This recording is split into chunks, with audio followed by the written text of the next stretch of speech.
या नर्सरीमध्ये आंब्याची कलमं बांधण्याचं जे काम आहे ते अत्यंत जोरावर आहे. आत्ता इथे ही कलमं बांधणं ह्याचं काम फार वेगात सुरू आहे. अत्यंत नाजूकपणे परंतु तेवढ्याच सफाईदारपणे ह्या कलमांची बांधणी कशी केली जाते हे आता आपण बघूया. काका नमस्कार. तुमचं नाव पहिल्यांदा सांगा. जगदीश बाबाजी किनाळेकर.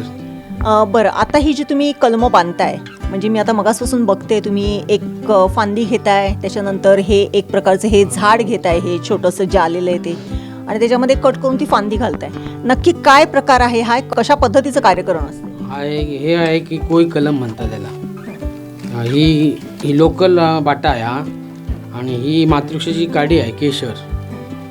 मातृक्षाची काडी म्हणजे ही जी आहे ही काडी आहे. ही ही स्टिक, ह्याला स्टिक म्हणतात इंग्लिशमध्ये. बरं. हां. आता ही जी काडी आहे ही कुठून काढली जाते? ही त्यांची बागेतून काढली जाते. म्हणजे जी फांदी असते ती फांदीच असते, तीच काडी म्हणून वापरली जाते का? काडी होते झाडांची त्यांची, म्हणजे कमी वयाची पाहिजे, 20-25 वर्षाची झाडं पाहिजे. हां. तर मग ही म्हणजे अशा पद्धतीची ही जी काही फांदी आहे ही काढली जाते, म्हणजे जी कोवळी फांदी पुढे आलेली असते ती. फुटायला आलेली आहे ना भोंगा, हां. अशी पाहिजे तक्रार. अच्छा, अशी काडी पाहिजे भोंग्याची अशी. बरं. आणि आता काय करता तुम्ही? मला एक जरा शांतपणे कलम कसं बांधतात ते करून दाखवा. की आता तुम्ही हे हे कुठचाही रोप आहे का? कुठचाही रोप आहे हा, ह्याचा बाटा आहे म्हणतो आंब्याचा, व्हरायटी कुठली चालते. ह्याला तरी 4 इंच तरी चिप पाहिजे, ह्याला खाप घातलं पाहिजे अशी. आता ह्याला 4 इंच चिप पाहिजे, बस्टिकली चिप पाहिजे फांदीची एवढी अशी, अशी आली पाहिजे. असे तो कसं मारलं पाहिजे, जे हे प्लॅस्टिक फाटता काम आहे म्हणून बांधकामाचं, अशी आतमध्ये घेतली पाहिजे अशी. एक साईड जॉईंट झाली पाहिजे. एक आउटर जॉईंट आहे बघा इथे, ती एक जॉईंट आहे ते. ही पट्टी घट्ट बांधली पाहिजे खालून वर तगत अशी. एक खालचं आहे ना ते घट्ट आलं पाहिजे. आता इथून ते पाणी जाऊन कलम वाढणार, अशी पट्टी बांधली पाहिजे. एकावर अशी चढली पाहिजे पट्टी. म्हणजे जिथपर्यंत तो तुम्ही छेद दिला, छेद दिला तेवढं वर पण प्लास्टिकची पट्टी गेली वर येऊन, आणि ती खाली ओढली पाहिजे अशी काट त्याला. हे झालं कलम, त्याला म्हणतात कोय कलम. कोय कलम. आता हे जे कलम आहे हे आता हे नंतर मग मातीमध्ये म्हणजे पिशवीमध्ये घालणार. घालून आणि मग ते म्हणजे त्याला तो फुटवा येणार, ते त्याला लागणार, ते 15-20 दिवस लागतो मातीमध्ये पिशवीमध्ये भरून. म्हणजे हे जे आहे, ही जी फांदी आहे ह्याचे जे पुढे आहेत फुटवे, हे उगवणार. हे उगवणार. अच्छा, अशा पद्धतीचे ते फुटवे उगवणार. आता ही जी आहे ना, म्हणजे आता हे जे तुम्ही कलम बांधलेलं आहे हे किती मातीमध्ये घालायचं? कारण इथे तर तुम्ही प्लॅस्टिक घातलं. हे जॉईंट बुडलं पाहिजे, एवढं केलं पाहिजे, एवढं. आणि हे कसं 22 टनमध्ये किंवा दुसरं बुरशीनाशक औषध त्याच्यावर बुडवलं पाहिजे. इथे हा बाटात बुडला पाहिजे, जॉईंट बुडता कामा नाही एवढा. नाही तर त्याच्यात पाणी जाऊन बाष्पीभवन होणार आणि मरणार ते. मग आता जेव्हा ते मातीमध्ये घातलं जाते पिशवीमध्ये, तेव्हा त्याला पाणी घालावं लागत नाही? लागतं, पाणी घालायला लागतं. मग तेव्हा पाणी घातलं तर त्या इथून ते जॉईंट पाणी होत जात नाही आतमध्ये. हे फिटिंग असतं माळ्याचं सगळं. पट्टी ओढून ते ताणून बांधली पाहिजे कलमध्ये. लूज असेल ते पाणी जाऊन ते मरणार ते, असं आहे. आता ही जी कला आहे ही तुम्ही कुठे शिकलात? मी आमच्या घरी शिकलो. म्हणजे पारंपरिक तुम्ही तुमच्या वडलो नाही, भावाकडून तुम्ही शिकलात.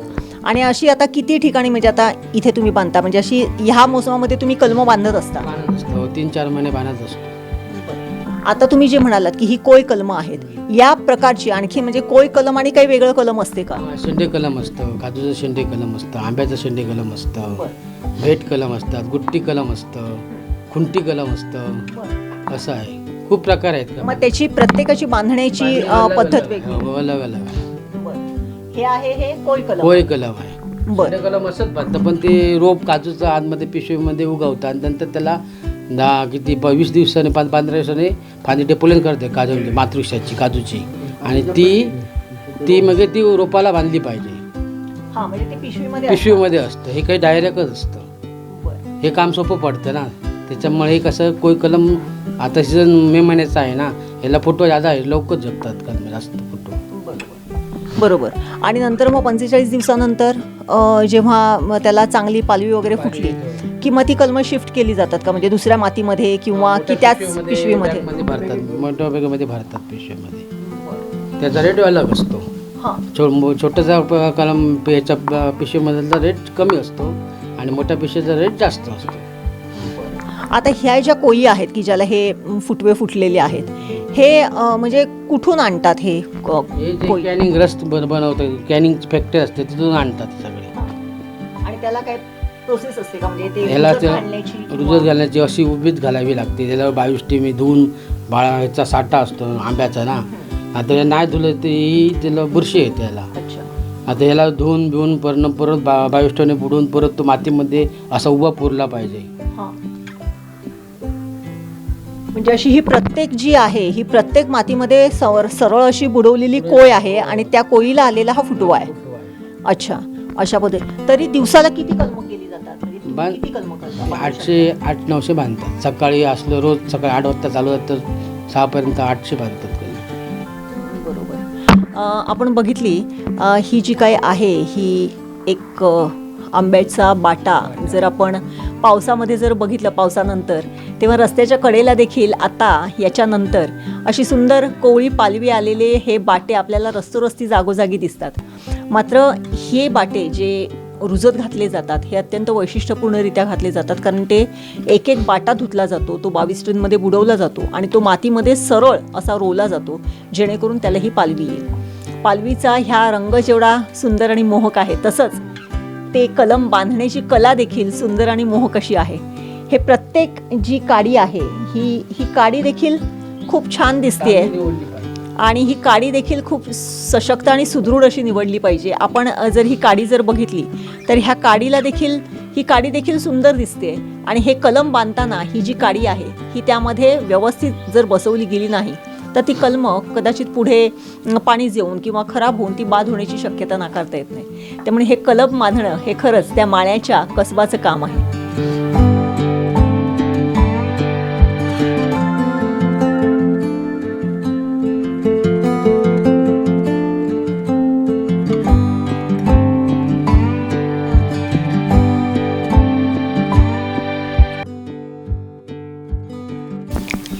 या नर्सरीमध्ये एक काका आलेले आहेत, ते थेट मालवणातून आले आहेत, पराडीचे आहेत ते, आणि त्यांनी ही कशी कला अवगत केली हे त्यांच्याकडून जाणून घेऊया. काका, तुम्ही सुद्धा अत्यंत सफाईदारपणे ही कलमं बांधताय.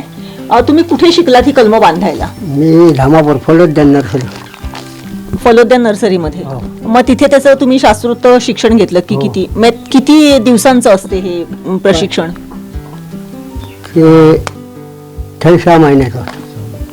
6 महिन्याचं होतं. बरं, मग त्या 6 महिन्यांमध्ये तुम्हाला काय काय शिकवलं, म्हणजे कुठली कुठली कलमं बांधायला शिकवली? आंबा, काजू, चिकू कलम. बरं, या सगळ्या म्हणजे आता आंबा म्हणा, काजू म्हणा, चिकू म्हणा, ह्याची कलमं बांधण्याची पद्धत वेगवेगळी असते का? वेगवेगळी प्रत्येकाची. अच्छा, म्हणजे चिकूची वेगळी असते, आंब्याची वेगळी असते, काजूची वेगळी असते. आता हे जे काय बांधताय तुम्ही, हे जे कोळी कलम बांधताय, दिवसाला किती कलमं बांधू शकता? 700 ते 800. 700 ते 800. आता हा जो काही बाटा वगैरे तुमच्या समोर आहे किंवा हा जो तुम्ही कापताय, हे म्हणजे कसं काय असते त्याचं गणित, किंवा कशा पद्धतीची तुम्ही ओळखू शकता का ही सशक्त फांदी आहे, किंवा हे कलम किंवा हा बाटा जर पुढे जर आपण जर बांधला तर ते कदाचित मरू शकते, हे तुम्ही ओळखू शकता का? हो. मग अशी कलम तुम्ही बाजूला करता? एखादा आहे ह्याच्यामध्ये अशा बाटा की जो पुढे जाऊन खराब होऊ शकतो किंवा हे होऊ शकतो? हाय हाय, दाखवू शकाल? हो. हा, ह्याच्यामध्ये काय म्हणजे काय हे आहे की ज्याच्यामुळे हा बाटा खराब होऊ शकतो? बुरशी. अच्छा, ह्याला बुरशी लागलेली आहे म्हणून हा बाटा खराब होणार आणि हे कलम जरी तुम्ही बांधलं तरी ते मरून जाणार. बरं, आता या ह्याच्यामध्ये म्हणजे हे करताना अत्यंत सफाईदारपणे तुम्हाला हा हात फिरवावा लागतो. ती फांदी व्यवस्थित दोन्ही बाजूने कापली गेली पाहिजे याची दक्षता घ्यावी लागते. मग हे करत असताना म्हणजे त्याचं माप जे, कारण हा जो बाटा जो आहे हा काय प्रत्येक एका ठराविक उंचीतच वाढेल अशातली गोष्ट नाहीये. मग ते करताना तुम्ही हे जे काही म्हणजे अगदी तुमचे सगळे मी हे बघते, बांधलेली कलमं बघते ती एका साईजची आहेत, ते कसं काय तुम्हाला जमते? ते बरोबर साईज मध्ये काप फांदी तयार. अंदाज असतो ना. बरं, काकांनी सुद्धा म्हणजे त्यांनी धामापूरच्या फलोत्पादन जी केंद्र आहे तिथेही याचं प्रशिक्षण घेतलेलं आणि ते देखील खूप चांगल्या पद्धतीने इथे ही कलमं बांधतायत आणि त्यांचे हात मी मगापासून बघते अत्यंत धारधार अशी ती सुरी आहे, परंतु त्यांचे हात ज्या सफाईदारपणे त्या कांडीवरती आणि ह्या रोपांवरती फिरतात ते जर बघितलं तर खरंच मानायला पाहिजे. जरा जरी इकडे तिकडे चूक झाली तर बोटावरती सुद्धा ते पातं फिरू शकते, परंतु अजिबात तसं काही न होता ते अत्यंत कॉन्सन्ट्रेट करून म्हणजे अत्यंत शांतपणे मात्र त्या फांदीवरती कॉन्सन्ट्रेट करून ही कलमं बांधण्याचं काम मात्र खूप चांगल्या पद्धतीने सुरू आहे.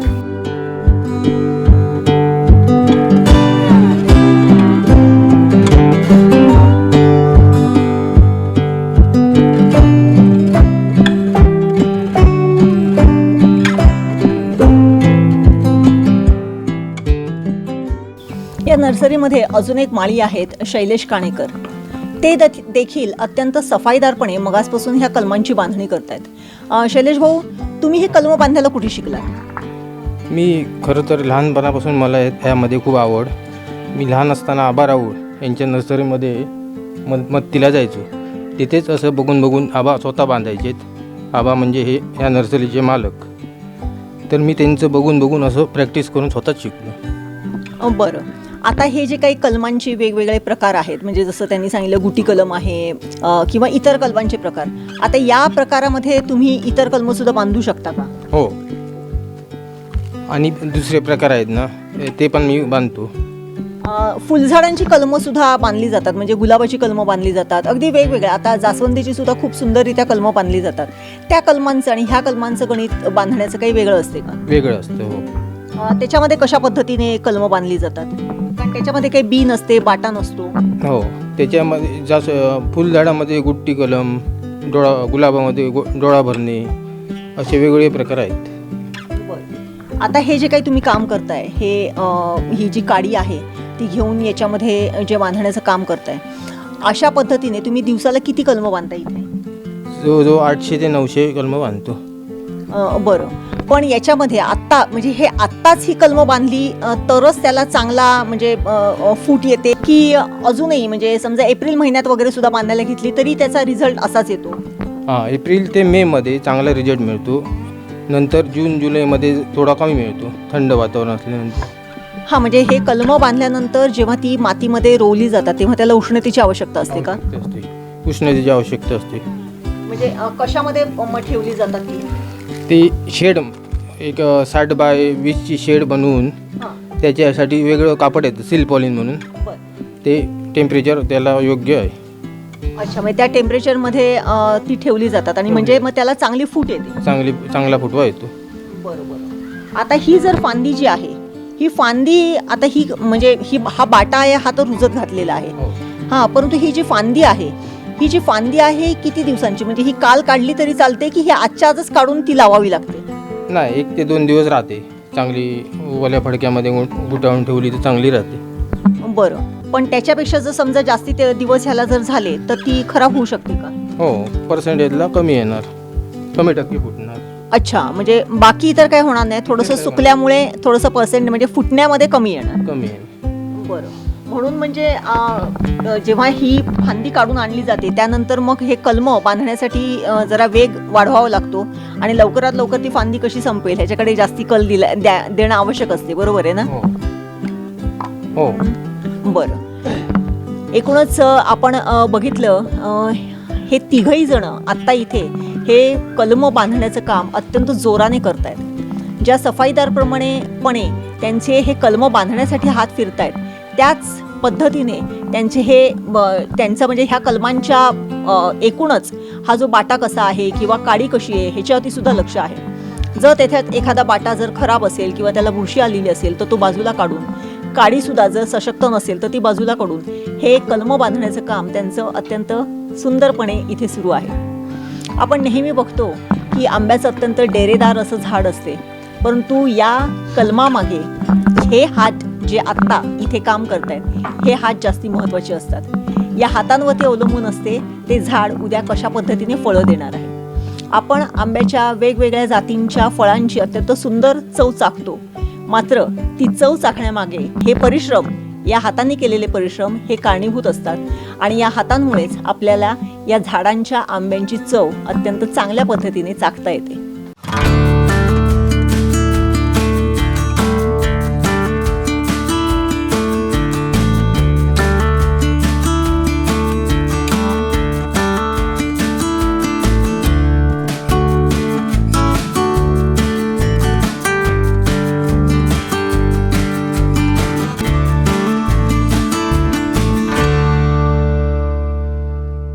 आंब्याच्या झाडाची कलमं बांधणं किंबहुना आंबा, काजू किंवा इतर फळांची, फुलझाडांची कलमं बांधणं हे जसं कसब आहे तसंच ते एक अर्थार्जनाचं साधन देखील आहे. आंब्याची कलमं बांधून ह्या 2-3 महिन्यांमध्ये हे माळी आपलं स्वतःचं पोटही भरत असतात आणि त्यांचं एक काही महिन्यांचा जो चरितार्थ आहे तो ह्या कलमं बांधण्यावरती निश्चितपणे होत असतो.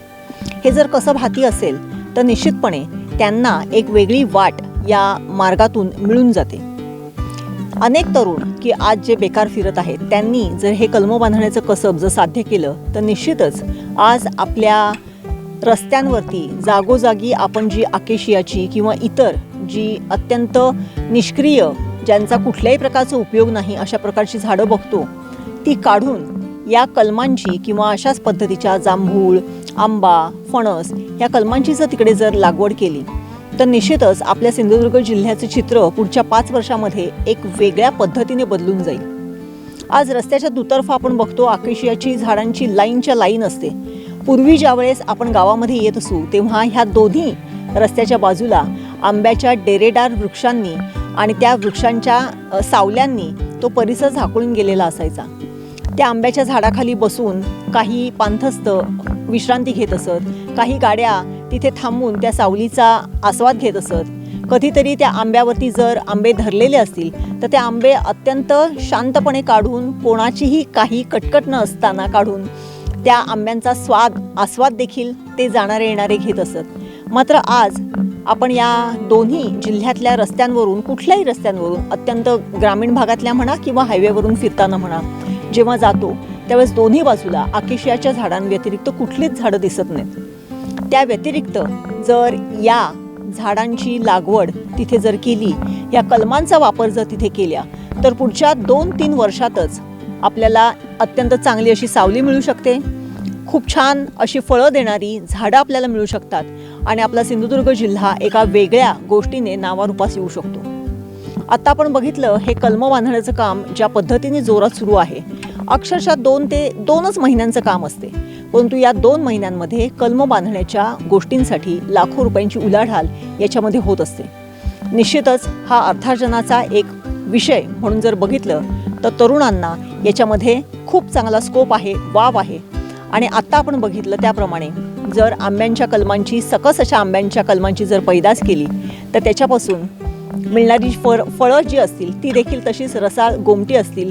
शुद्ध बीजापोटी फळे रसाळ गोमटी ही जशी पंक्ती आहे त्या पद्धतीने या कलमांतून अत्यंत सुंदर आंबे आपल्याला मिळतील आणि हेच आंबे आपल्याला आपल्या पुढच्या पिढीला खाण्यासाठी म्हणून ते उपलब्ध होतील. कॅमेरामन साहिल दहिबावकरसह देव्यानी वरसकर, वेंगुर्ला.